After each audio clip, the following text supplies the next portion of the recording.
আমি ভদ্রভাবে বলছি, আপনারা এই সমস্ত আকামুকামের সাথে যারা জড়িত তারা ভদ্র হয়ে যান। এই দিনের সেরাতান মুস্তাকিম।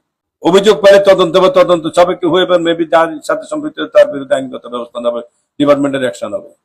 পৌরবাসী, আপনাদের সেবার যেটা স্বচ্ছতা নাই। আপনারা কিছু কিছু অনিয়ম করেন, কিছু কিছু দুর্নীতি করেন, অনেকে অভিযোগ করে। আমি ভদ্রভাবে বলছি, আপনারা এই সমস্ত আকামুকামের সাথে যারা জড়িত তারা ভদ্র হয়ে যান। এই দিনের সেরাতান মুস্তাকিম। অভিযোগ পেলে তদন্ত বা তদন্ত সাপেক্ষে হয়ে পারে, মেবি যার সাথে সম্পৃক্ত তার বিরুদ্ধে আইনগত ব্যবস্থা নেবে, ডিপার্টমেন্টের অ্যাকশন হবে।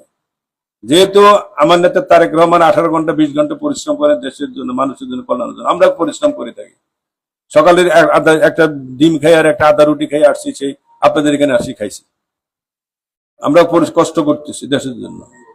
এখন আপনারা পাশাপাশি আমাদের সাথে আমরা যদি দৌড়াই, আপনারা তো হাঁটবেন।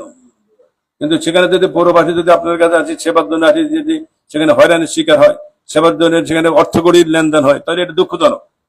এটা যাতে না হয়। এখন যারা প্রশাসক আছেন, উনি মেয়র না, উনি নির্বাচিত উনি ওনার রুটিন ওয়ার্ক করেন, উনি ওনার দায়িত্ববোধ থেকে যেটা করেন, একদম সরকারি ফার্স্ট ক্লাস অফিসার হিসেবে যতটুকু দায়িত্ব সেটা পালন করে আপনার চেষ্টা করেন। কিন্তু আপনারা যারা এখানে আছেন তাদেরকে দায়িত্ব সম্পর্কে বি কেয়ারফুল। আমাদের প্রত্যেকের অবস্থান থেকে আমাদের ট্যাক্সের যে পরিমাণ ইনকাম, আমি এটাতে সন্তুষ্ট না। আমরা যে ট্যাক্স দিচ্ছি এটাতেও কিন্তু আপনার ওই পরিমাণ স্বচ্ছভাবে ট্যাক্সটা আদায় করলে আরো ট্যাক্স পরিমাণ বাড়ে।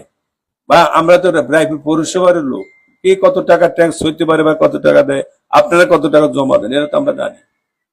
এটা ট্যাক্সের পরিমাণ বাড়ান, যে অবস্থা থাকেন, এগুলো নিয়ে ফেজলামিয়া করার স্কোপ নাই।